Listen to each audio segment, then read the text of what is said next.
ఈ ఫోటోలో మీకు కనిపిస్తున్న పువ్వు ఏది అని మీకు తెలుసా? తెలుసుకోవాలంటే ఈ వీడియో మొత్తం చూడండి. ప్రపంచంలోనే అరుదైన పుష్పం, మన దేశంలో కనిపించే ఒకే ఒక పుష్పం ఇది భూమికి సముద్ర మట్టానికి 1300 నుంచి 2400 మీటర్ల ఎత్తులో ఉంటుందన్నమాట. ఏ ప్రాంతాల్లో ఉంటాయి ఎక్కువగా అంటే కేరళ, కర్ణాటక, తమిళనాడులో ఎక్కువగా మనకి కనిపిస్తాయి. అలాగే నీలగిరి కొండలు, అన్నామలై కొండలు, పళని కొండలు, బాబా బుడాన్గిరి కొండలు, ఇలాంటి కొండల్లో ఈ పుష్పం కనిపిస్తుందన్నమాట. ఇవి చాలా ఎత్తులో ఉంటాయి. అదేవిధంగా వీటి కలర్ చూసారా ఎంత బాగుందో.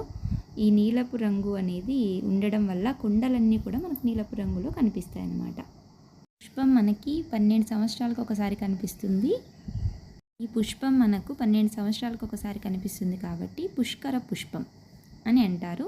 దీని మంచి పేరు ఏది అంటే నీలకురంజి పుష్పం అన్నమాట.